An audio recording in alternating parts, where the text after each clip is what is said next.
ሰላም ጥዕና ያሃበልና ዝተኸበርኩም ተመልከትና እዚ በኢትዮጵያ ኦርቶዶክስ ተዋሕዶ ቤተክርስቲያን መራኸቢ ሓፋሽ በብሰሙኑ እናተዳለወ ዝቀርበልኩም ዘሎ ሰሙናዊ ምድላውኩም መደብ ክርስቲያናዊ ህይወት እዩ ከምቲ ኩሉ ግዜ ሒዝናዮ እንመጽና ዝተተሓደ ሰዓት ዝኣክል ማለት እዩ ንሎምውን ከምኡ ዝተፈላለዩ ምድላዋት ሒዝናልኩም ቀሪብና ኣለና መደብ ክርስቲያናዊ ህይወት ዘልዕሎም ኩነታት ከምቲ ዝፍለጥ ናይ ቅዱሳን አቦታት ታሪኾም ከምኡውን ንክርስትና ህይወትና ዝጠቅሙ ነገራት እንመንዮም መንፈሳዊ ህይወትና ጉዕዞኸ እንታይ ይጠቅመና እናበልና ኢና ንኸይድ ዝነበርና ማለት እዩ ንሎምውን ብተመሳሳሊ መንገዲ ንዑ ዝመስልን ዝጣዕምን ሒዝናልኩም መጽና ኣለና ማለት እዩ ክብራት ተመልከትና እስኪ ካብ ቅዱሳት መጻሕፍቲ ዝረኸብናዮም ከም እተውን መውጽና ገበርና ምሳኹም ጻንሕት ክንገብርና ንስኻትኩምውን ሓብርኩምና ክጸንሑና ተስፋ ንገብር ማለት እዩ ካብ ቅዱሳት መጻሕፍቲ ዝረኸብናዮም መምህሪ ቃል ናባኹም ክነብል ፈቲና ኣለና ንሎም ማዕንቲ ማለት እዩ ንሱውን እንታይ እዩ ሰባት ዝተናዓቁን ዝተዋረዱን ካብ ዝገብሮም ሓሙሽተ ኩነታት ኣለው ይብለና ከም ክርስትና ህይወትና ኢና ናርአናዩ ንኸይድ ማለት እዩ ክብራት ተመልከትና እዚኦም ዞም ሓሙሽተ ኩነታት እንብሎም ድማ ሕሰት ሓሜት ናይ ሰብ ገንዘብ ምውሳድ ከምኡውን ዘይዓቅምካ ምምናይን ምምቕናይን ከም ዝኾኑ ቅዱሳት መጻሕፍቲ ይገልጹልና ኣለው ማለት እዩ ዝተኸበርኩም ተመልከትና እስኪ ካብ ዝቀጽልና ሓደ ቃል እግዚአብሔር ኣሎ ድሕርዚ ቃል እግዚአብሔር ሓቢርና ምሳይ ክንራኸቢና ሰናይ ጻንሕትን ክኾነልኩም ኢና ንመለ ሰላም እግዚአብሔር ምስላትና ይኹን አነ ዝብል ጾረይ ከረግፋ ለናይ ገንባ ይኸልፎ በስመ አብ ወወልድ ወመንፈስ ቅዱስ አሐዱ አምላክ አሜን። استفتخوم نا እግዚአብሔር አምላክ ቤተሰብ ከመይቀኒሁም አሜን። አምላክና እግዚአብሔር ስሙ ከአጽናፈ ዓለም እስከ አጽናፈ ዓለም ዝኸበረን ዝተመስገነን ይሁን። እግዚአብሔር ምግሳጽ ስገሲጹኒ ንሞት ግን አሕሊፎ አይሃበንን ይብል ቅዱስ መጽሐፍ። እዚ ሰዓት እዚ ናይ እግዚአብሔር ሰዓት እዩ። እግዚአብሔር ዝናገረሉ እግዚአብሔር ዝግስጸሉ እግዚአብሔር ዝመኽረሉ ሰዓት እዩሞ ልቦናና ከፊትና ንኽንሰምዕ ናቱ ቅዱስ ፍቃድ ይኹን። ንዓይተ ነገር አንደበት ንዓኻትኩም ከዓ አስተዋዕሉ ልቦና ይሃብኩም ከም እግዚአብሔር ከም አምላክና ቅዱስ ፍቃድ እንነጋገረሉ አርእስቲ ኣብ ትንቢተ ኢዩኤል ምዕራፍ 2 ቁጥሪ 12 ዘሎ ሃይለ ቃል አልዕልና ኢና እንነጋገር ከም ዝብል ቃሉ ከምቦየ ኢዩኤል ትንቢተ ኢዩኤል ምዕራፍ 2 ቁጥሪ 12 እምበአርከስ ሕዝውን ብጾምን ብብኽያትን በሐዘንን በሙሉእ ልብኹም ናባይ ተመለሱ ይብል እግዚአብሔር። ንሱ ለዋህን ርህሩህን ንቁጥዑ ድንጉይ ምሕረቱ ዝበዝሐ ክፉእ ነገር ካብ መምጻእ ዝናሳሕዩሞ ክዳንኩም ዘይኮነስ ልብኹም ዳኣ ቅደዱ ናብ እግዚአብሔር አምላክኩም ተመለሱ ይብል። ስለ ቃሉ እግዚአብሔር አምላክ ዝተመስገነ ይኹን። ከም ሃይለ ቃል አልዕልና እንነጋገረሉ ናባይ ተመለሱ ዝብል ኣብ ቁጥሪ 12 ዘሎ ናባይ ተመለሱ ዝብል አርእስቲ ሒዝና ክንነጋገር ኢና። እዚ ቃል ዝጽሓፎ ነብይ እንኳን እንተኾነ ኣብ ነብይ ሓዲሩ ዝተናገሮ ግን እግዚአብሔር ባዕሉ እዩ። ናባይ ተመለሱ ዝብል ዘሎ እዚ ቃል እዚ ክንሪኦ ከለና ናይ መለኮት ጻውዒት እዩ። ናይ እግዚአብሔር ጻውዒት እዩ። እግዚአብሔር ናብ ደቁ ናብ ፍጥረቱ በነቢያቱ ገይሩ ዘሕለፎ መልእክቲ እዩ። ናባይ ተመለሱ በፍጹም ልብኹም ብጾም ብጸሎት ናባይ ተመለሱ ኢሉ እግዚአብሔር ተናጊሩ። ናባይና ክንምለስ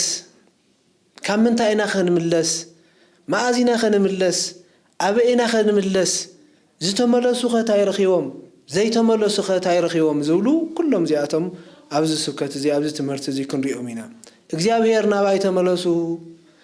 ካብቲ ሕማቅ ግብርኹም ናባይ ተመለሱ ናብ ናይ ጽድቂ መንገዲ ምጹ ኣብ ዝሙት ዘለኹም ካብ ዝሙት ህይወት ወፂኹም ናብ ቅድስና ህይወት እተው ተመለሱ ኣብ ስርቆት ዘለኹም ኣብ ስርቂ ዘለኹም ካብ ስርቂ ተመለሱ أب حسوت زلهم كاب حسوت تملسوا أب ترترب كحدة زلهم كاب ترترخهم وزوا تملسوا أب حميت أب حسوت أب بلكالق عكا زلهم تملسوا كاو وزوا اتمن قد نسونا يموت من قد سلازخونا تملسوا زبل ملختي ناباي تملسوا نافتو ناي حق هيوت تملسوا نافتو صدق زلوا بوتا تملسوا نافتو سلام زلوا فقر زلوا حزن زيولو تسفا مقراز زيولو مጭنق زيولو تملسوا ناباي تملسوا اسخاتكم مسدي اولس مسيطان ايتحورو خاووصو اتم تطراطرو نفطاري نمداني عالم ኢየሱስ ክርስቶስ كل ተባህር ትብሉ ተመለሱ አቶመ በወላዲተ አምላክ ልመናት ተጠራጠሩ ዘይተአምኑ ተመለሱ አቶመ ቤተ እግዚአብሔር ኮንኩም መንገድኩም ዝሰሐትኩም ተመለሱ ዝብል መልእክት ንይዎ ዝቃል እዚ ንዓና እግዚአብሔር ዝተሐላልፎ ዘሎ መልእክት እዩ ንመለስ ከመይና ክንምለስ ዝብሉን ከዓ ክንፈልጦ ይግባእ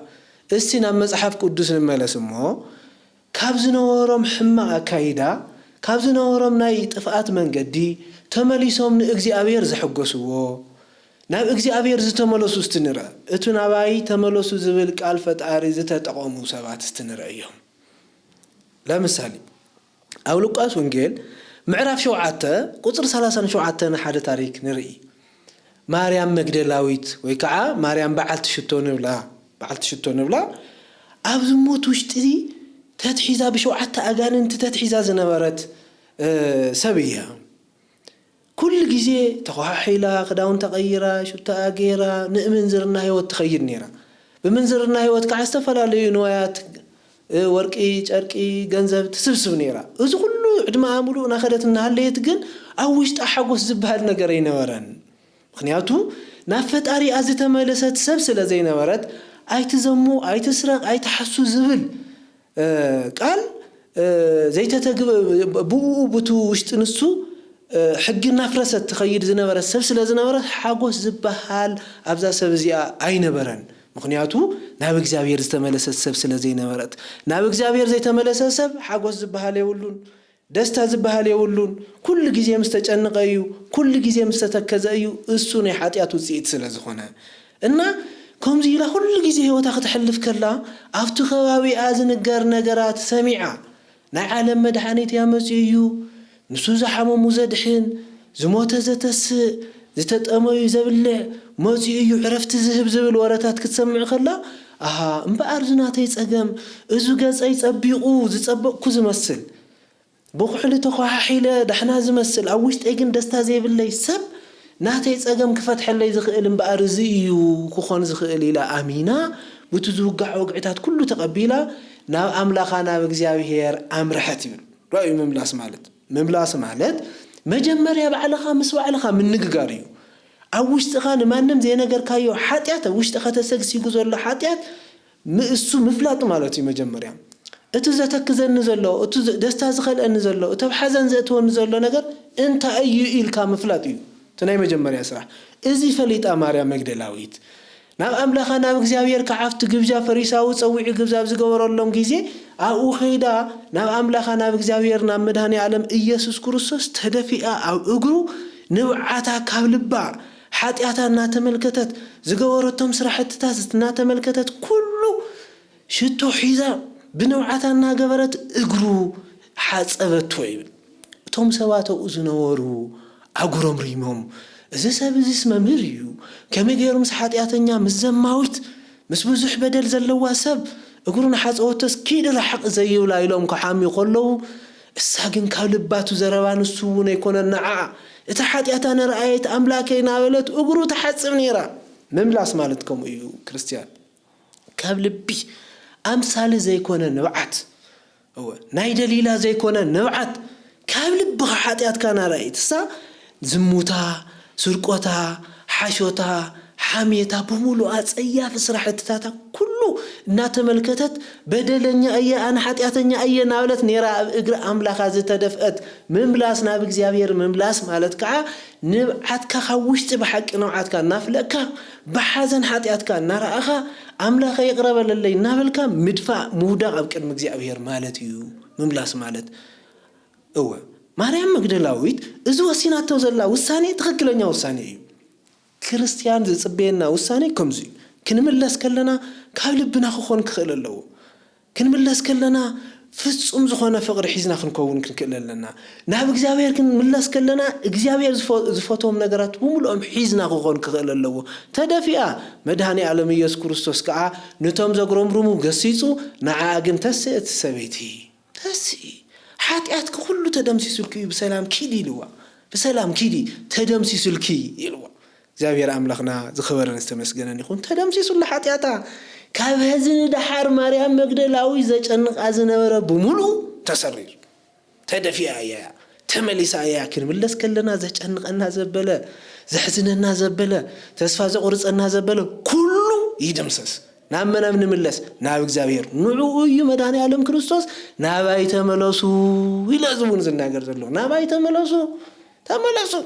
ሸኽምኹም ደርብዩ አንኳይ ኾፍተልኩም ለሞኑ ሁወኩም የተመለሱ ሕብረት ምስ ዲያብሎስ አየዋጸእኩሙን ይብል መድኃኒ ዓለም ኢየሱስ ክርስቶስና ተደምሲሱላ ካውን ድሓር ማርያም መግደላዊት ታይ ኮይናቴልና ዝተመለሱ ሰባት እንታይ ዓስበኹም ዝረኹ ምርአይ ይከኣል ታሪካ ኩሉ ተቀይሩ ናይ አምላኻ ናይ እግዚአብሔር ትንሳኤ ክትርኢ በቂዓ ተኸታተሉ በቂዓ ስለዚህ ተመለሰት ኃጢአታ አሚና ስለዘበኸይታ ኣብ ቅድመ አምላኻ ፈጣሪያ መድኃኒ ዓለም ክርስቶስ ድሕሪኡ ሰላም ረኺባ ሰላም ንረክብ ኣሕዋት ናብ እግዚአብሔር ንምለስ እዩ ነገራትና ኩሎም ዝፍትሑ ተጸልማት ኩሉ ዝቅንጠጥ ናብ እግዚአብሔር ንምለስ እዩ هو እግዚአብሔር ተመለሱና በለ ዘመሐላልፎም መልእክታት ኩሎም ንሰምዕ እዩ ድሕሪኡ ንሳምስ አምላኻ ኮይና እግሩና ተኸተለት ትንሳኤው ዝኣክል ንምርኣይ በቂዓ ንሕና እውን ክንምለስ ከለና እዚ ክንክተል ከም ዘለና መጽሐፍ ቅዱስ ይሕብረና በኻሊ ማቴዎስ ወንጌል ምዕራፍ 26 ቁጥር 69 ተርኢና ምዕራፍ 26 ሓደ ዘግርም ነገር ንርኢ ሐዋርያ ቅዱስ ጴጥሮስ እወ እዚ ኣብነቱ እዚ ንምንታይ እዩ ኣብ መንገዲ ነርና ዝወደቅና እንተሃሊና እውን ናብ እግዚአብሔር ክንምለስ ክንክእል ኣለና ዲያቆናት ነርና ወደቅና ክንኮን ንኽእል ብዙሕ ማነው ማዕረገ ክህነት ዝነበረና ነርና ክንኮን ንኽእል ብዝተፈላለየ መንገዲ ካብ ቤተ እግዚአብሔር ዝወፃና ክንህሉ ንኽእል ኢና ንዓና እውን ዝምልከት ምዃኑ ከዓ ኣብዚ ከዓ ንርኢ ሐዋርያ ቅዱስ ጴጥሮስ ኣብታ ናይ መከራ እዋን አይሁድ ንጌታ መድኃኒ ዓለም ኢየሱስ ክርስቶስ ኩሎም ከውዮ መጨኒቆም ናቀጥቀጡ ትፍናወሉ ምራቆም ናተፍኡ ናቀጥቀጡ ዝነበሩሉ ሰዓት ሐዋርያ ቅዱስ ጴጥሮስ ግን ክሒድዎ ነይሩ ዋ እስኻስ ካፍቶም ደቀ መዛሙርቱ ሓደ ደይኮንካን ኢሉ ክጥየቅ ከሎ በፍጹም ኣነ ዝሰበዚ ኣይፈልጦን ኢሉ ክሒዱ ካብ ክሕደት ዝዓቢ ሓጢአት የለን ክሒዱ ኣይፈልጦን ኣቀዲሙ ግን ጌታ ነጊርዎ ነይሩ መድኃኒ ዓለም ኢየሱስ ክርስቶስ ደርሆ ከይነቀወ 3 ጊዜ እስኻ ክትክሕደኒ ኢኻ ኢልዎ እዩ ክሒዱ ክሕድ ከሎ ረአዩ ክሒዱ ብኡ ገይሩ ይተረፈን ደርሆ ክንቅ ከሎቱ ደርሆ ድምፅ ኣስሚዕዎ ታይ ትብለለኻ ጴጥሮስ ዝብል መልእክቲ ማለት ኮይ ጻውዒት ማለት ኮይ ተመለስ ዝብል ጻውዒት ይኹም ዘዚ ናባይ ተመለሱ ዝብል ንነጋገረሉ ዘለና ዝናይ ደርሆ ዚ ድምፅውን ንጴጥሮስ ቅዱስ ጴጥሮስ ዝናገር መልእክቲ ዘለዎ እዩ ኩሎም ፍጥረታት ስለ እግዚአብሔር ክብሪ ይናገሩ ታይ ትብለለኻ እንዴ ብንእሽተ እንጀራ ገይሩ ብዙሕ ዝኾኑ ህዝብታት ክምግብ ከሎ ኣይራእኻን ዲኻ ዝኹሉ ህዝቢ ክምገብ ከሎ በርኪቱ ኣይራእኻን ዲኻ ታይዳ ኣይፈልጦን ትብለለኻ ዝብል ድምፂ ነይርዎ ናይቲ ደርሆ ድምፂ ዋ ወዮ ሓደ ዳስ ንዓየይ ሓደ ንኤልያስ ሓደ እውን ኢልካ ዝተናገርካ ዶ ኣይኮንካን ኢኻ ደብረ ታቦር ኣይተናገርካን ዲኻ ታይዳ ኾንካ እቲ ዝፈትወ ወደይ ንሱ እዩ መንዑኡ ስምዕዎ ዝብል ሰማያዊ ድምፂ ኣይሰምዓኻን ዲኻ ከመይ ጌርካ ደኣ ኣነ ኣይፈልጦን ዝሰብዚ ትብለኻ ዝብል ድምፂ ነይርዎ ተመለስ ዝብል ኮይ ተመለስ ዋ ኣይራእኻን ዲኻ ናብ ውሽጢ ክጠልቅ ክትብል ከለኻ በባሕሪ ብእግርኻ ክትቃሳቀስ ዝገበረካ ዶ ይኮነን ዓይን ምርኣይ ዝተሰኣኖም ከድሕኑ ኣይራእኻን ዲኻ ኣይፈልጦን ትብል ደኣ ንምንታይ ዝብል ነይሩ ናይቲ ደርሆ ድምፂ ተመለስ ንምንታይ ከምኡ ትብለለኻ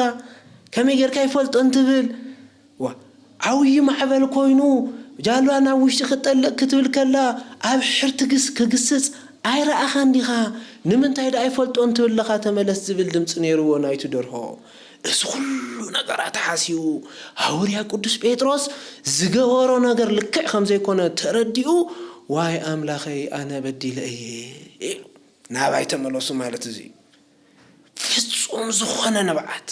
ካብ ውሽጡ ኣፍሊቑ ፊር ኣምላኸይ ዝኹሉ ርየ ዝኹሉ ሰሚዐ ዝኹሉ ምሳኻ ተኸቲለ ክሒደካ ጠሊመካ ኢሉ ብንስሓ ህይወት ተሓፂው ሐዋርያ ቅዱስ ጴጥሮስ ናብዕ ይብለና ምምላስ ናባይ ተመለሱ ማለት ንሱ እዩ ናብ እግዚአብሔር ክንመለስ ከለና ዝገበረና ኩሉ እስትንሕሰቦ ብዘይ ፍቃድ ኩሉ ነገር ዝሃበ ኣምላኽ ክጥለም ክካሓድ ኣይንፈልጠካን ክንብሎ ኣይግባእን ምምላስ ናባይ ተመለሱ ማለት እሱ እዩ ሐዋርያ ቅዱስ ጴጥሮስ ተመሊሱ ኮይኑ እስካብ መጨረሻ ከዓ እስካብ ንቁልቁል ኣፉ ተደፊኡ ዝስቀል በዝሑ ይብለና እግዚአብሔር ኣምላኽና ክብርን ምስጋና ንዕኹን ናባይ ተመለሱ ስኻትኩም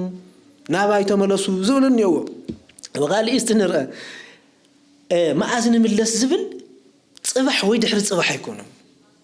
መዓዝ ላዩ ሕዚ ጽባሕ ኣይንፈልጣን ድሕሪ ሰዓት ኣይንፈልጣን መዓዝ ምዃና ኣፍታ ዘለናያ ሕዚ ናባይ ተመለሱ ይብል እግዚአብሔር ግዜ ክንህበ ይግብአናን ኣብዚ ሓደ ዓዊ ታሪክ ንርኢ ክልተ ሰባት ተሓደ ክጥቀም ተሓደ ዘይተጠቀመ ንሪኦም ኣብ ዮሐንስ ወንጌል ምዕራፍ 19 ቁጽሪ 17 ተርኢና ህዝውን መድኃኒ ዓለም ኢየሱስ ክርስቶስ ምስተሰቀለ ዕድሞኦም ልክዕ ኣብ በደል ዝነበሩ ከተርቲ ናኸተሮ ጫካና ጽንሑ ብዙሕ ሰብ ዘጥፍኡ ዝነበሩ ከተርቲ ጡጦስና ዳክሮስ ዝበሃሉ ፍያታው ዘየማን ዘጸጋም ኢልና ንጽውዖም ኣብ መድኃኒ ዓለም ኢየሱስ ክርስቶስ የማኑን ጸጋሙን ኮይኖም ተሰቂሎም ነይሮም ኣብቱ ሰዓት ንሱ ምድሪ ኩሉ ነገራታ እናተቀያየረ ፀሓይና ጸልመተት ከዋኽብትና ረገፉ ምድሪ ተረብሻኒ ኣብዚ ሰዓት እዚዞም ክልተ ሰባት እዚኣቶም ረእይዎ መን እዩ ናብ እግዚአብሔር ዝምለስ መን እዩ ኸ ዕድምኡ ልክዕ ነይሩ ናይ ግዜ ጉዳይ ይኮነን ህዚ ኣብ ሰከንድታት ውሽጢ ግን ናብ እግዚአብሔር ዝተጸግዐ ዝተመለሰ ሰብ መን ምይርዎ ጡጦስ ፍያታው ዘየማን ንብሎ መን እዮም ይርዎ መን ቃል እግዚአብሔር ሰብ ይኽዎ ብምፍላጥ ዳኣኮ ተመሽዒቱ ዝሰቕልዎ ዘለዉ እኮ ይፈልጡ ናይ ብሉይ ኪዳን ናይ ኦሪት መማህራኒና ዝብሉ ሳቶም እኮ ይፈልጡ ነይሮም ብዙሕ ነገር ይፈልጡ ነይሮም እዮም ጡጦስ ግን ኩነታት ተርእይዎ ንሕና ብበደልና ኢና ዝኩሉ ምልክት እንዮ እዚ እግዚአብሔር እዩ እዚ ኣምላኽ እዩ እዚ ፈጣሪ እዩ ኣብ መጨረሻ ዳክሮስ እቱ ብጸጋም ዝነበረ ኣይገንዘበን ንምምላስ ቦታ ኣይሃወኑ ልቦኑ ጥራሕስ ስኻስ ከምዚ እየ ኣነ ከምዚ እየልካ ንባዕልኻ ከፍከፍ ተብል ነርካ ሞዝዳ ወዲ እግዚአብሔር ተኾንካ ንስኻ ንባዕልኻ ንዓናን እንዶ ኣድሕን ዳኣ ዝከኣለካ ተኾይኑስ ናበለ ዘፈታትን ናይ ዲያብሎስ ቃል ስኻ ወዲ እግዚአብሔር ተኾንካ ዝብል ናይ ዲያብሎስ ቃል ደጊሙ ዳክሮስ ክናገር ንረኾ ፍያታዊ ዘጸጋም ኣይተጠቐመሉን ጡጦስ ግን ፍያታዊ ዘየማን ግን ተጠቒሙሉ ወንዴ ንሕና ብበደልና بسرحنا شفاتو إنا خطرتي إنا بزوح نقر زبدلنا يقبئنا أيو كفو عدس لزغنا يقبئنا أيو مجمّري حاتيات كام إمان كتم الله سكاللغا نهي مجمّري أسرح حاتيات كام إمان وخانو كابتو توس كنا مهار نخيل آمينو ترينا مريم مقدلاوي تون حاتيات آمينة سبيت رسول حاتيات آمينو أزوني أمن الله آمينو السخاس بزي قبر خانو تسوهي خامو أبيتو جيتاوي أتا جيتاي فتاري يا أملاخي أمن قستخا مسخاس حسبني أنا بدلني أيه حلو نا أملاخ تزكي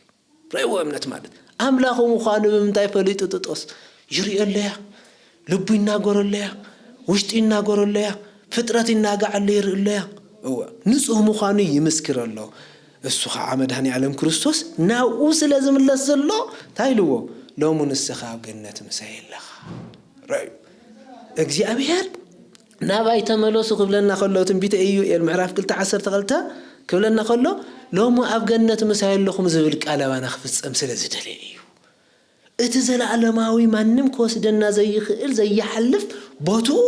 ክህበና ስለዝደለየ እዩ ናባይ ተመለሱ ተመሊሱ ንአዳም ቀዲሙ ወገነት አትዩ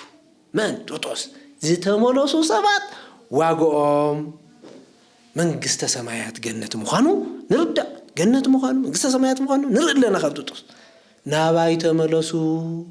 ناباي أبز تملسكم يخم من قصة إجزاوير تورسون ناباي أبز تملسكم يخم جنة ترخوا زبل ملك تلوا داكروس جنيت تقامل استنرى بخالي يوهار يا سرا معرفت شعته كنت راح أدرس كعصر تحمشت ترينا ساول نرخو دمسكو ሳኦል መን ይነሩ ሐዋርያ ቅዱስ ጳውሎስ ናይ ቀደም ስሙ ማለት እዩ ሳኦል ኣብ ደማስቆ ኮይኑ ክርስቲያናት እናጨፍጨፈ ክርስቲያናት እናሓረደ ካብ ገማልያል ትምህርቲ ወሲዱ ስለዝነበረ ትምህርትታት ተምሂሩ ስለዝነበረ ናይ ሕግ ናይ ኦሪት ትምህርቲ ይፈልጥ ስለዝነበረ አንጻር ክርስቲያን ነይሩ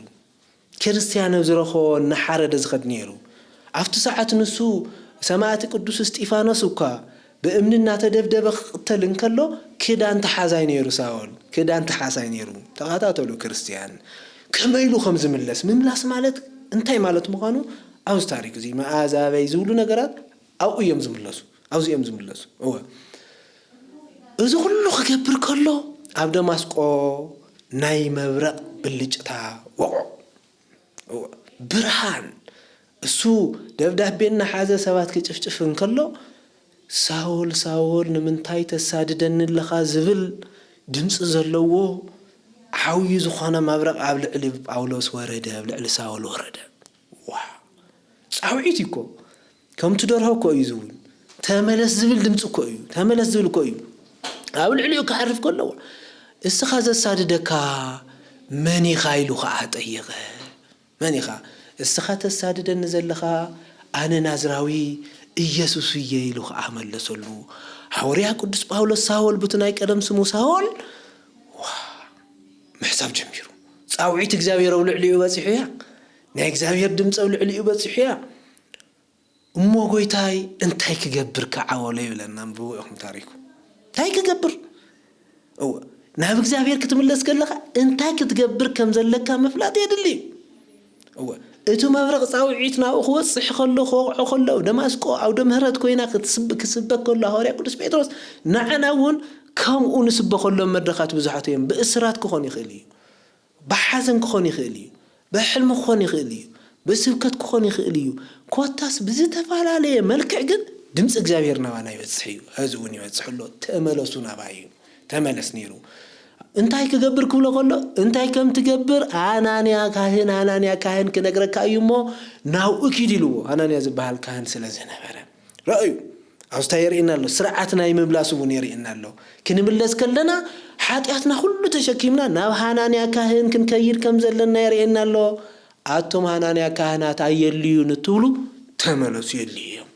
ስለዘልዩ እዮም መድኃኒ ዓለም ክርስቶስ ንሳኦል ናብ ሃናንያ ኪድ ዝብሎ ዘሎ ተመለሱ ማለት ንሱ እዩ ከይዱ ሰለስተ መዓልቲ ዝኣክል እኽለ ይበልዐን ዓይኑ ምርኣይ ኣብይዎ ደንቂፁ ናብ ሃናንያ ክኸድ ከሎ እግዚአብሔር ኣቐዲሙ ንሃናንያ ሳኦል ዝበሃል ክመፀካ እዩ እሞ ንገሮ ኢኻ ጥሙቆ ኢኻ ስለ ዝበሎ ሳኦል ሓራዳይ ክርስቲያን እዩ ከመይ የርእየ ኢሉ ከጭናቕ ጀሚሩ ሃናንያ ይብለናው ገዳፍ ከምኡ ገበር ኢልዎ እሺ ካይዱ ሁሉ ክገብሮ ዝግባእ ነገር ሃናንያ ካህን ነጊሩ ኣጥሚቑ ንጳውሎስ ንጴጥሮስ ንሳኦል ሰዲድዎ ሳኦል ማለት ተሽዒቱ ስጦታ ማለት እዩ ትርጉሙ እዚ ሁሉ መልእኽትታት ከዓ ጽሒፉ እዚ ሁሉ ስራሕ ከዓ ሰሪሑ ማለት እዩ እና ምምላስ ክንብል ከለና እዚ እዩ ተመሊሱ ንሕና እውን ክንምለስ ክንክእል ኣለና ናብኡ ክንከይድ ክንክእል ኣለና ማለት እዩ እዚ እንድሕር ደኣ ዝተመለሱ ሰባት ርኢናዮም ኮይና ዘይተመለሱ ሰባት ከዓ ንሪኦም ክርስቲያን ዘይተመለሱ ኣብ ዘፍጥረት ምዕራፍ 4 ቃኤል ሓዋ ኣቤል ኣጥፈ ውዒሉ ተመለስ ኣይተመለሰን በኣገይሩ ጠፊኡ መጨረሻ እውን ተቕበዝባዝ ኣይኮይኑ ኣብ ዘፍጥረት ምዕራፍ 6 ቁጥሪ 6 እንድሕር ርኢና ይኺና ኣብ ኖህ ግዜ ዝነበሩ ሰባት ተመለሱ ተብሂሉ ተደጋጊሙ ተነጊርዎም ኣይንሰምዕን ስለዘበሉ ብማይ ጠፊኦም እዚ ኩሉ ምድሪ ንባዕላ ናታቶም ሓጢአት ንምድሪ እኳ ለኪሞም ማለት እዩ በቃ ሓባታ ጎርባታ እዚ ኩሉ ፍጥረት ጠፊኡ ተመለሱ እንተተባሃሉ ኣይምለስን ኖህ እንተነገሮም ኣይንምለስን ያዙን ክርስቲያን ክንምለስ ይግበአና ካብ ዘለና ሓጢአት ቤተ ክርስቲያን ኩሉ ግዜ ደወላሱ ተመለሱ ናብ ንስሐ እተው ናብ ህይወት እተው ናብ ቅዱስ ቁርባን እተው ስጉእ እንደምን ውልዑ ናይ ዘለዓለም ህይወቱ ውረሱ ዝብል እዩ ኣብ ዘፍጥረት 19:15 ናይ ሎጥ ታሪክ ተርእና እውን ከምኡ ኣይንምለስን ዝበሉ ሰባት ብዲንን ብሓውን ክጠፉ ኢና ንረኽቦም ኣይንምለስን ተልና ብማይ ይኹን ብዲንን ብሓውን ናጠፋና ኢና ክንነብር ተቕበዝበዝቲ ከም ቃኤል ኮይና ኢና ንነብር ኣብ ዘጸአት ምዕራፍ 5 እውን ፈርዖን ተርእና እዚ ሁሉ ነገራት ክንገሮ ከሎ ኣብ መጨረሻ ባሕሪ ኤርትራ እዩ በሊሕዎ زي مملاس أبحر إرترا يزترف كريستيان بتعامل زجر مولوكاس 16 ترينا نوينا الأزر نون نويا على سماي كوينو كملس فوتينو أي كالن دحرموت نسهيل دحرموت مملاس يلن هذه نحلينا جيزة نابك زاوير كنملاس يقبع نابك زاوير تتمليسنا صحاي سماي تطو زبولو نابك زاوير تتصقع سبات يوم بحر زغفولو بتنقر نابك زاوير تتصقع سبات يوم أو حوز زمرو نابك زاوير تتصقع سبات يوم ببحر زترامدو زخدو نابك زاوير استملوس سبات يوم دمنا صويعم بدمنا زخدو نابك زاوير استملوس سبات يوم كريستيان نابك زاوير نملس كل نجار كعسلام كونيو نابك زاوير نملس نابك زاوير نملس جيزي تجنقنا كله فتحنا أيو تسفى زقورس أنا زبلو كله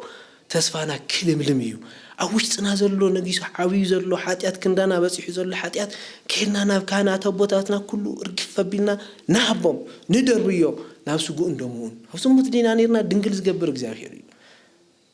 قتلت لينا زاوير يزملس من الله سكاليو كله زبل حاتيات زلنا كن من الله صلوا سلازدلي زاوير نابايتو ملوسو زبل زلوا بلما نما بيتاችን ወላዲተ አምላክ ነእመን አሚንና ቡኡን ማላለስ بقدسان نؤمن بقدسان نؤمن بلمناهم نؤمن لمنولنا نبل ناب እግዚአብሔር كعن ملس ناب እግዚአብሔር أبن ملس كل نجر كستخاخلنا أيو ناباي تملسو زمهرنا زجسسنا كبر المسجانان نعيوخنا أملاخنا نجزابير وسلسة معهم እግዚአብሔር يسمعهم وسوهات لእግዚአብሔር والولاية دنجل ولا مسكول كور آمين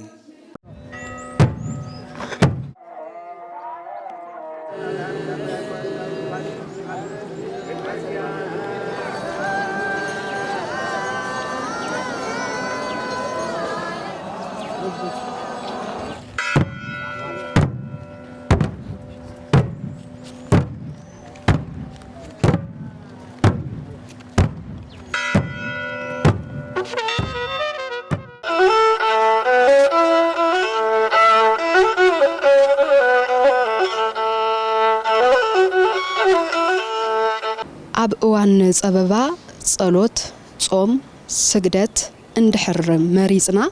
كاب زقات منا نجرن كجات منا كاب زخلو كله نخلينا يبلونا قدسات مصحفتي أبوتاتنا أب موعلة تمهرتم ويدما أفتناي تمهرتم وان مالتيو حدا كريستيان منفساوي إن مخان اندحر دليو كاب حماق نجر مزراب حاو كاب ممدال روح زي مخان عرسو يقطب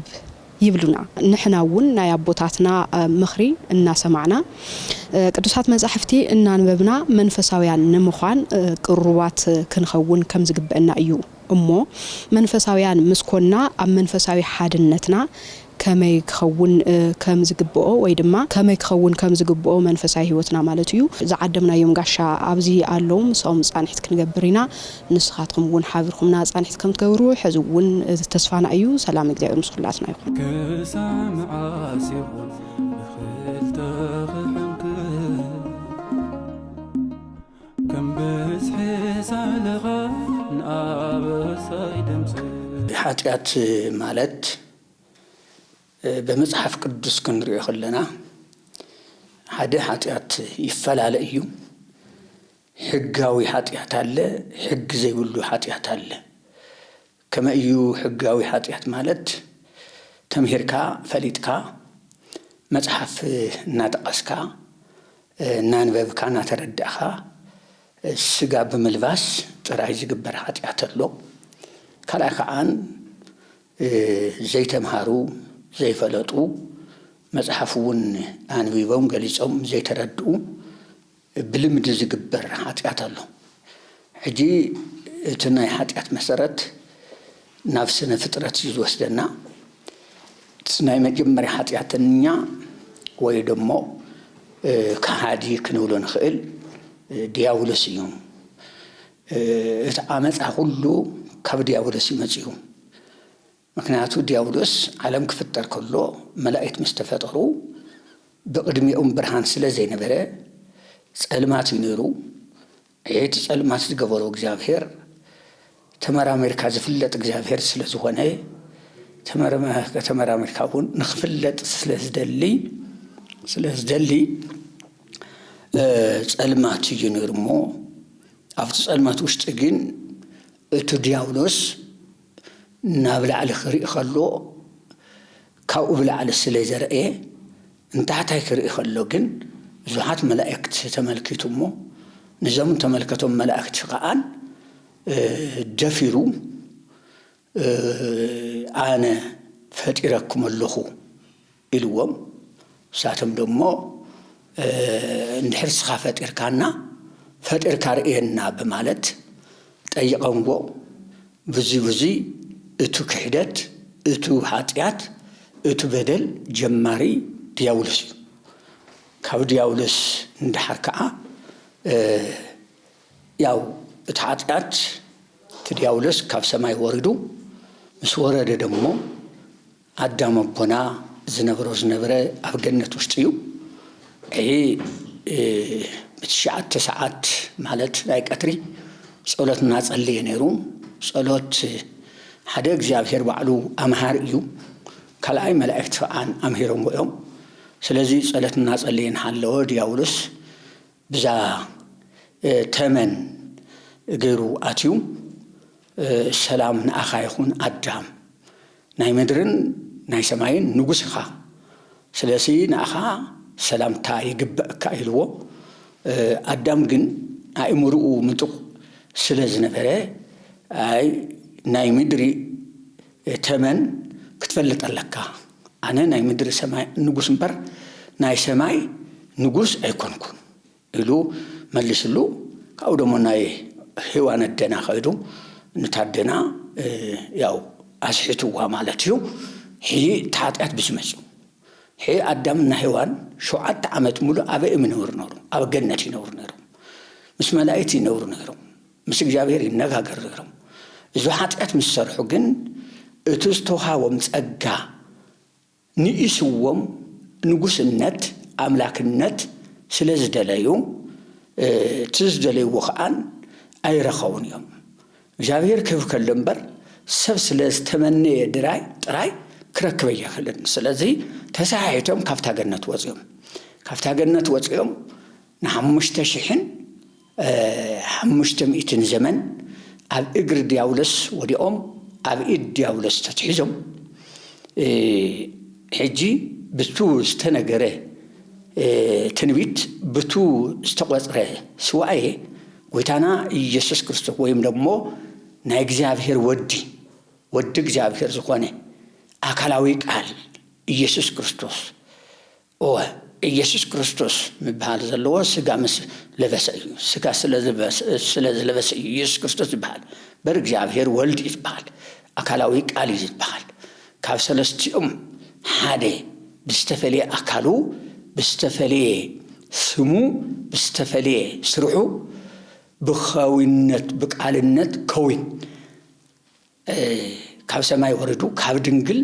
ተወሊዱ እጂ እቲ ኃጢአት እዚ ጥራይ ኮነን እቲ ኃጢአት ኣዳምና ሔዋን ምስ ጀመርዎ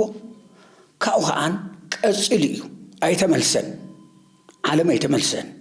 ዓለም ንእግዚአብሔር ክግዛእ ኣይከኣለን ካብ እግዚአብሔር ሕጊ ወፂ እዩ እጂ ካብኡ ቀጽሉ እንታይ እንሄ ሰብዓት ትካት ዝበሃሉ እንሄው ሰብዓት ትካት ዝበሃሉ ኣብ ኦሪት ዘፍጥረት ምዕራፍ 6 ጀሚሩ እስካብ 7 ንረኽቦ እዩ ጎይታ እግዚአብሔር እቱ ናይ ሰብ ኃጢአት እቱ ናይ ሰብ በደል እቲ ሰብ ዘይምልስ ምኾኑ ምስ ተረድአ ሰብ ብምፍጣረይ ተጸጺተ እየ ኢሉ እዩ ጎይታ ተናሲሐ እየ ኢሉ እዩ ሰብ ብምፍጣረይ እንታይ እቲ ጎይታ እቲ ሰብ ክፈጥሮ ከሎ ዘገደዶ የለን ባዕሉ እዩ ናተይ ክብሪ ክወርስ ኢሉ ናተይ ቦታ ክወርስ ኢሉ ካብ ክብሪ ክሳተፍ ኢሉ ፈጥርዎ እንታይ ደኣ እሞ ጎይታ ኣናሲሕኒ ኢሉስ ንምንታይ ይናገር እንተኢልና ካመ ሕቶ ትዝሃብክዎ ክብረሲ ብገዛ ራእሱ ኣውሪድዎ እዩ እቲ ናይ ጎይታ ሓሳብ ንኽኸብር ከፍ ክብል እሞ ምስቶም መላእክት ኮይኑ ሓቢሩ ከመስግን ዝፈጠርክዎ ሰብስ ወሪዱ ጭቃ ሆይኑ ወሪዱ ናብ መሬት ተመልሱ ናብቲ ዝተፈጠሩ መሬት ተመልሱ ምክንያ ታዲሉ ስኻ መሬት ኻሞ ናብ መሬት ትምለስ ኢሉ ኣብ ዝፍጥረት ምዕራፍ 3 ከምኡ ኢሉዎ ጎይታ ስኻ መሬት ኢኻ በቲ መሬታዊ ምዃንካ ኃጢአት ሰሪሕኻ ኣነ ወሪደ እስካብ ዘድሕነካ ሕራይ ክትመውት ናብ መሬት ነፍስኻ ከዓ ናብ ሲኦል ከኣትልዎ እታ ገነት ብጎይታ ተዓጽያ በቶም መላእክት እውን ተዓጽያ ሰይፍ እንሄ ትገለባበጥ ሰይፍ እንሃ ናይቶም መላእክት ሰይፍ እያ ተዓጽያ ታገነት ክሳብ በክርስቶስ ደም ትከፈት ማንም አይከፍታን ያ ታገነት በዓል ቁልፍት ጎይታ እዩ ቁልፍ ይሕዝት ጎይታ ቁልፍ ይሕዙ መን ይከፍታ ይብል አፍተራ ዮሐንስ ዮሐንስ እዛ በር መን ይከፍታ ይብል ትቁልፍ ዘለዎ ጎይታ ይኸፍትዋ ቁልፍ ዘለዎ ጎይታ ከፍ ታ ቁልፍ ደምያ አይ ጎይታ ደምያ ቁልፍ ዝተዓፀወ በር አይኮነን ዝተዓፀወ አዳራሽ አይኮነን ነገር ግን በኃጢአት ሔዋንና አዳም ታገነት ተዓጽያ በመላእክት ነገር ግን ትጎይታ ናይቶም አዳምና ሔዋን ኃጢአት ይቅሪሉ በደሙ ከፍትዋ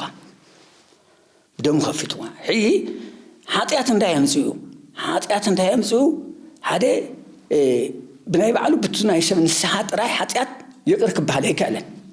አይከኣለን ስለዚህ ከኣለ እግዚአብሔር ናብ መሬት ይምጹ እንታይ ኃጢአት ይምጹ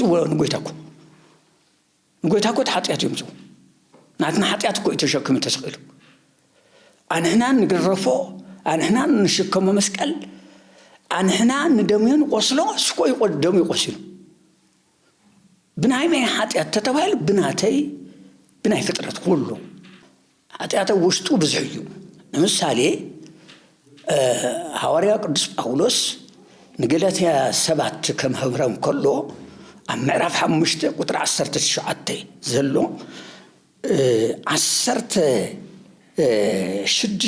ናይ ኃጢአት መስፈርት አለው አይን ሰብ ዘሰርሐን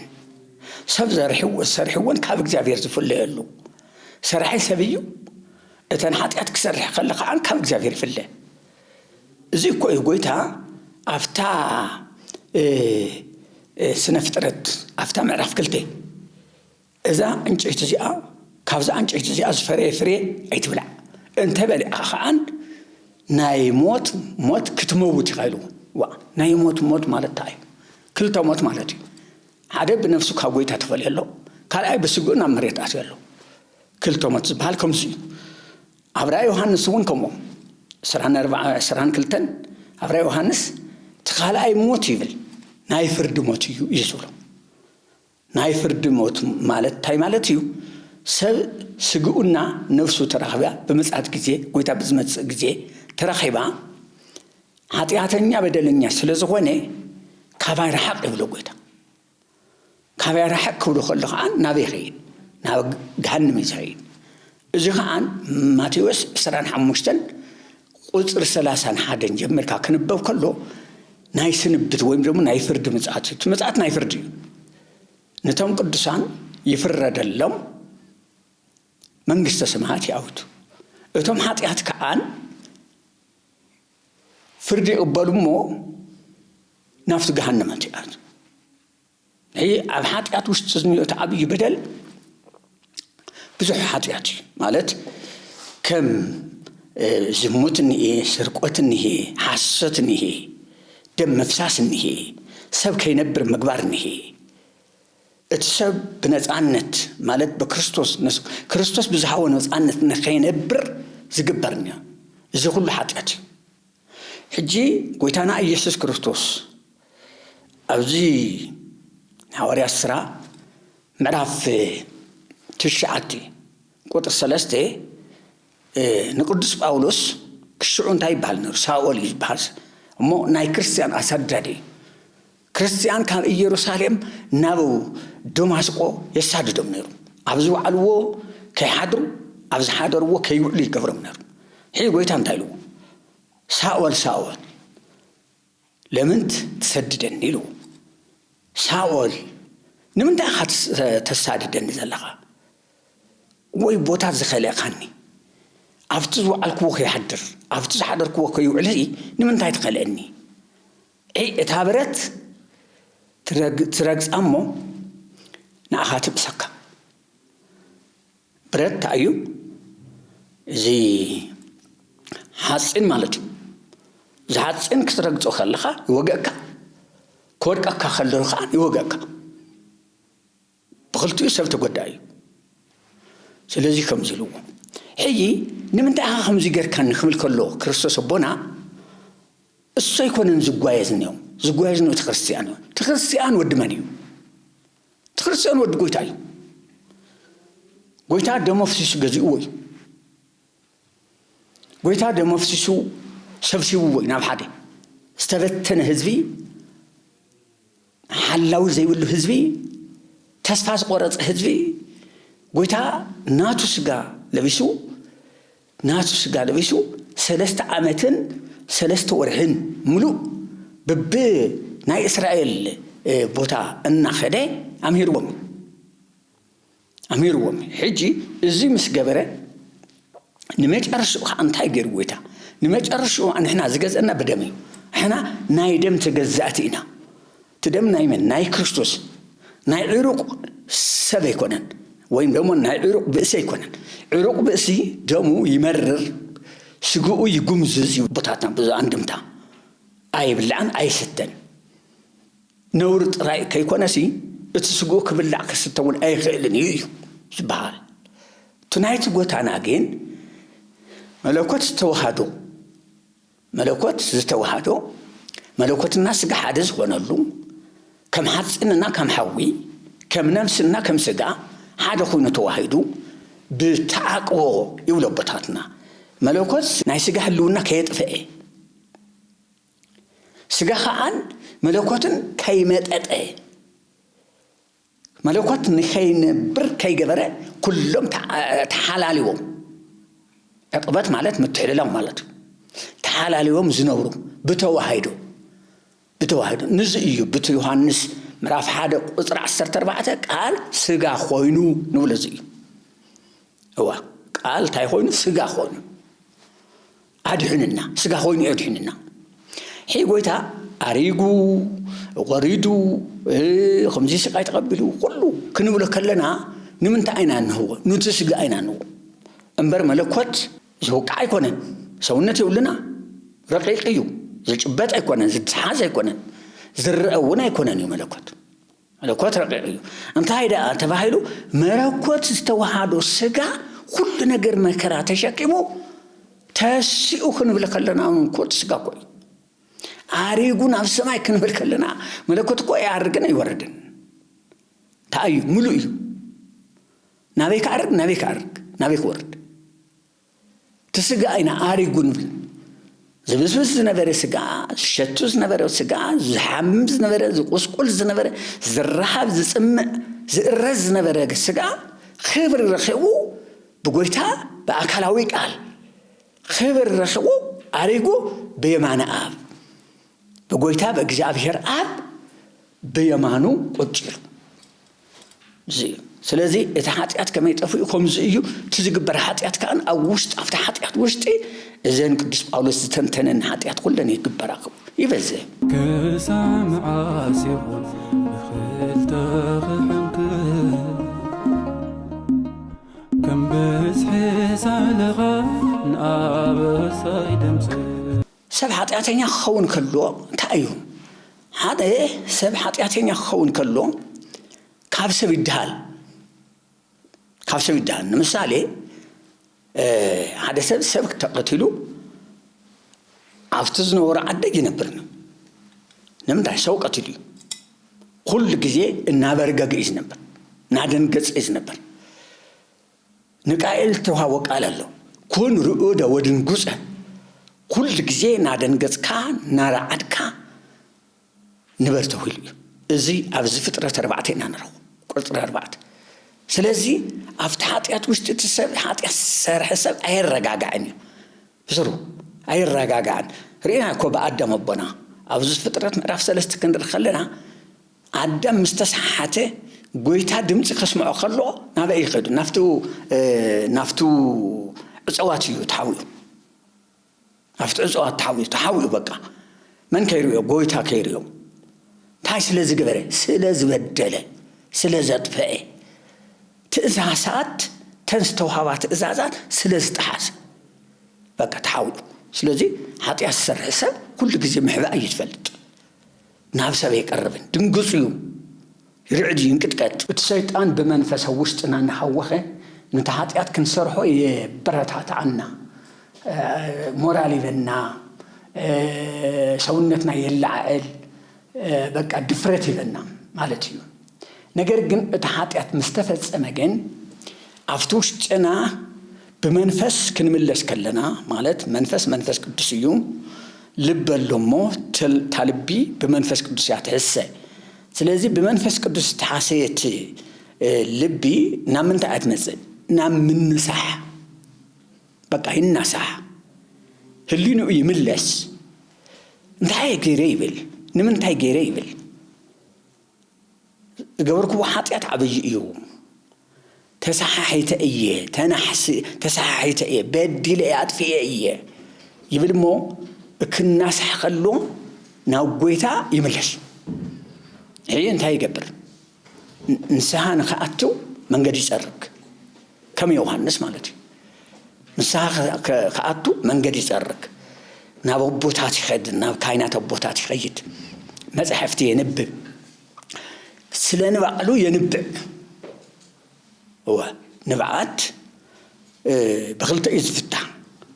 هذا سب كدست كله ينبع نمنتاي نمثالي زطفقو ولدي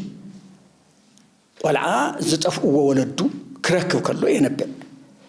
قنت انبا تنبعات حوس ساو كموت كله ان ينبع بقى ساو ميتيو ناخذ يرخبن حجنا مريت زاتني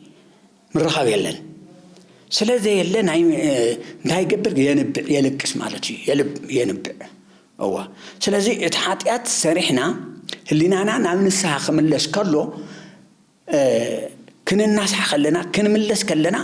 سونتنا كله نقولتا يجزا نسجد نصلي نصوم نتقاين نززو نتقاين زبلنا زبلنا قنونا هي تحاطياتنا يسمع تقاين كم معري تمرتو كم معري وقتو كم معري مستر فلاطنتو اتو على نسها تنسها زعته وسو كيبرغغ كيدنغص تايتينلو كيغرفو بفليط ينسها موهاب زلو سولكا كاين سلازغونكا برغ بلكا سلستمي سجدت تلكاي بمعالتي زسبزي ايسجدني يغرفو ازي اكل ገንዘብ امص كبحال كلو ገንዘብ ናይደም ስሪዩ قال يكونن አይብኒ እንደ አይሆን ዝገብር ይብል ወ ስለዚህ እንደ አይ ሁሉ ነገር በስነ ልቦና አይ መሆን ዘለው ዝሰብ ምን ታይነሩ ካውኸና ምን ታይመጽዩ ሕጂ ኸና ምን ታይደይቡ ሰለስተ ዓረፍተ ነገር ነው ያለው حديت سبحت يسرحيو مسترحت هتصيتو تملسيو مستملس خانا من سحبو مصيو اتو نسحبو دو متحاطيات سميعو تسباي كيبرغ كيدنغص نخنبر ناي እግዚአብሔር ناي ጎታ መንግስት ነخورس ምግባር بጥበብ ይዝግባር ስለዚህ بጥበብ ጌርካ ሰብ መመላስ ناي እግዚአብሔር መንግስት ነخورس ምግባር ይግባ ማለት እዩ ሓደ ሰብ ብስተኻለ መጠን ክፈልጠሎ كفلت الله عند هذا زي فلته تحاتياتهم يفلتونيو تصدقون يفلتوني حجي حاتياتن صدقن ننبينن مخانن فليخان مفلات تمهرت يدلي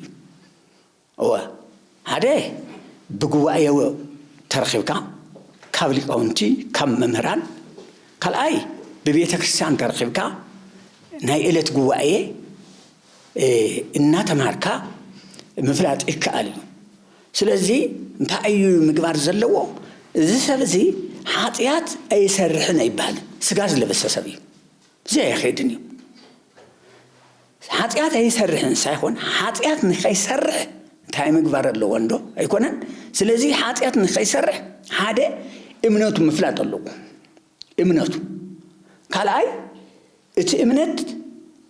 تسبك ساعات كله ናፍቱ ትክክለኛ እምነቱን ምእታው ስለዚህ ጽጸት ወይም ደግሞ ስለዚህ ዝናስሖ ደግሞ መጻሕፍት ስለዚህ ፈለጠዩ ተመጻሕፍት ክልተ ሰለስተ አንኳር ነገር የን ዘመራና ሓደ ነአምን ትነአምኖ መንዩ ታይስሩሑ ትነአምኖ እግዚአብሔር ማለት መንዩ ባህል ከሎ እግዚአብሔር ሰለስተ አካል ዘለዎ እግዚአብሔር ሰለስተ ስራሕ ዘለዎ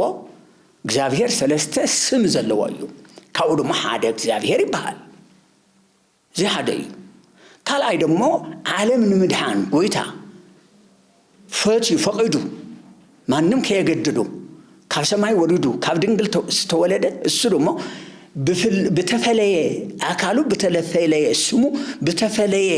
ግብሩ እሱ ስጋ ስለለበሰ ስሙ ኢየሱስ ክርስቶስ ይባል አማኑኤል ዝብል ስም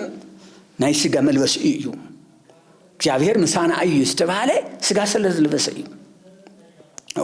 ስለዚህ እዚ ምፍላጥ እንታይ እዩ ሓሙሽተ አእማደ ምስጢር ዝባላኒዋ ዘን ሓሙሽተ አእማደ ምስጢር እዚአን ዘይፈለጠ ክርስቲያን ይኮነን እዮም ኢሎም ተምልካውን አቀሚቶም እዚአን ዘይፈለጠ ምክንያቱ ስላሴን ድሕር ዘይተፈለጠ ካብ ስላሴ ሓደ ደግሞ ስጋ ለቢሱ ዓለም ምድሓኑ ምስጢረ ስጋዊ ዝንብሎ ዓለም ምድሓኑ ድሕር ዘይፈለጠ ካብኡ ደግሞ ተጠሚቁ በአብ በወልድ በመንፈስ ቅዱስ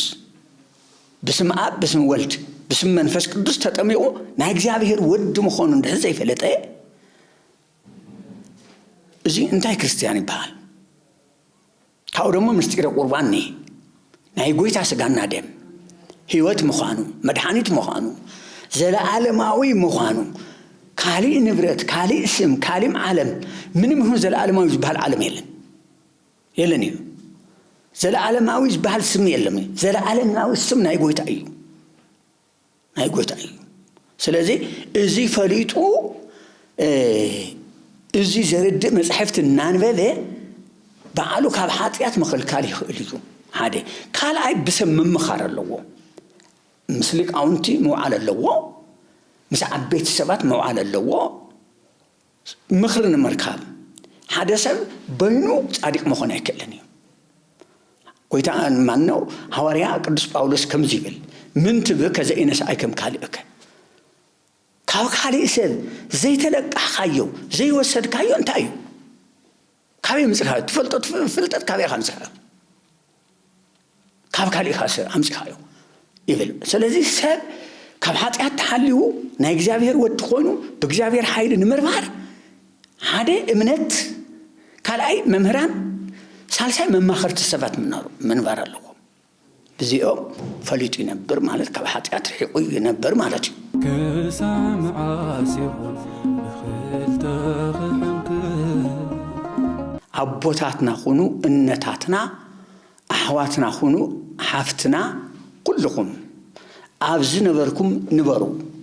كتنبرو زفقاد خلكم قويتا إيسوس كريستوسيو سبيكونن سلازي أفتت نبرو عن نبابار فتعريهم فليتكم لذحناكم فليتكم بجزابير سم خونكم نا جزابير سم ناتوعكم حيلنا جزابير يو كبرنا جزابير يو حلاوينا دمو جزابير يو سم مخنياتي أنا نبع عليه نساعدك أي مخنياتي أيحلن حيلي بلن نخلو جن نخشيتو امهرم مخرم سلازي حيلنا قويت أيو حيلنا جزابيريو حيلنا مدهاني عالميو بمدهاني عالم حيلي كنا برتقوينا كابحاتيات مرحق لنا كابحاتيات مرحق يدلئيو حاتياتنا سرحقا ودك جزابيري مالت أيكالن يجي سونت كان ناركس كا سونت كان ركوس نجر ناقبر كا ودك زابيري مالت أيكال ودك زابير زخونه حاتيات كان انت سرحنا تمليشنا نسام بمئتاوي ودك زابير نخون أوا ناي مريم الدنا دك نخون ناي قدسان أبوتاتنا دك نخون حاتيات كان انت سرحنا كم سب سونت نجر جن تمليشنا نساعتنا እሳተን ብዝኸድዎ መንገድ ክንከይድ ከለና ትክክለኛ ደቂ ክርስቶስ ኢና ደቂ ጎይታ ደቂ ስላሴ ኢና ስለዚ ሓደራኹም እብል ኣቦታትና ኣዴታትና ኣብ ወፃኢ ዘለኹም ኩልኹም ኣብ ዓዲ ዘለኹም ኩልኹም ብሓንቲ ነገር ኣይትሰሓቱ ስነ ልቦናኹም ኣይትቕተሉ ገንዘብ የብለይ ንብረት የብለይ ከምዚ ለ ኢልኩም ባዕልኹም ብሞራል አንብሩ ማንም ሰብ ኣይኾነኩም ንኣኹም ሰብ ትኾኑ ንስኻትኩም ባዕልኹም እግዚአብሔር ሒዝኩም ሰብ ትኾኑ ሰብኩም እግዚአብሔር እዩ ከይትሞቱ ዝገበረኩም እግዚአብሔር እዩ ከይትጠፉ ዝገበረኩም እግዚአብሔር እቲ ጎይታ እንድሕር ኣሚንናዮ ካብ ኃጢአት ንወፅእ ናቱ ክብር ንወርስ ናይ መንግስተ ሰማይ ደቂ ንኸውን ማለት እዩ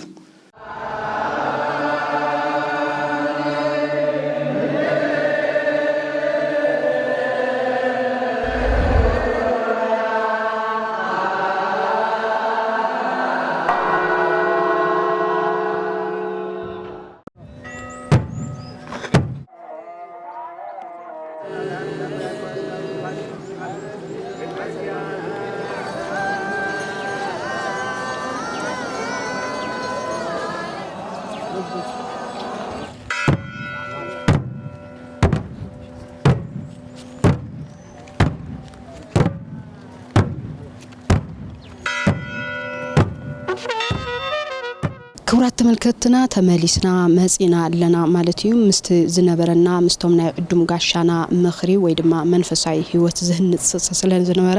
አዚና ኢና እናመስግኖም ክብረት ያብልና ከምውን ቃለ ህይወት ያስምዕልና እናበልና ንሕና ኣብዚ ንቀጽለልና ማለትዩ ከም መወዳእታ ንገብሮ ድማ እስኪ ናይ ክርስትና ህይወትና እንታይ ከም ዝመስልና እና ተዘራርብና ንጸንሕሞ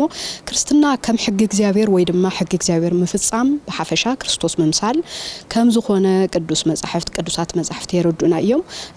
የረዱና አለውሞ ሕግ እግዚአብሔር በኸመይ ከም እንፍጽም ንርእስና ክንሓትት ይግበአና ኢና ንብል ማለት እዩ እስኪ ካብቶም ቅዱሳት አቦታትና ሓደ ዝኾኑ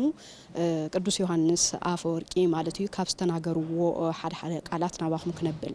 ናይ ኩሉ ዓለም መከራ መበገሲኡ ትዕቢት እዩ ይውልና እዞም አቦና ትዕቢት እንተልዩ መንፈሳዊ አይህሉን መንፈሳዊነት እንተዘየለ ድማ ክርስትና አይህሉን ክርስትና እንድሕር ዘየለ ኮይኑ ድማ ክርስቶስ መምሳል አይህሉን በፍጹም ክህሉውን አይግብእን ይውልና እዮም እዞም አቦና ቅዱስ ዮሐንስ አፈወርቂ ማለት እዩ ዝተኸበርኩም ተመልከትና እምባርከስ ንሎማዕንቲ ዝነበሩና ጻንሒት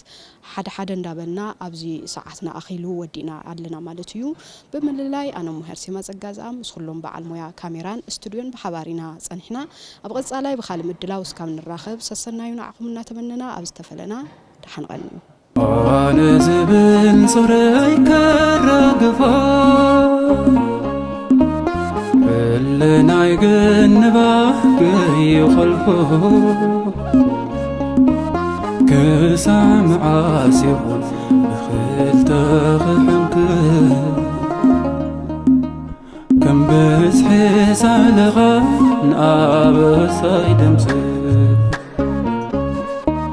أنا زبل صري كرقفه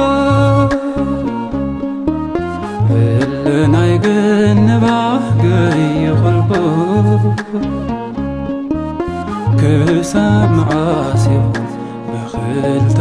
خحنك كم بس حس على غن أبصايد مسك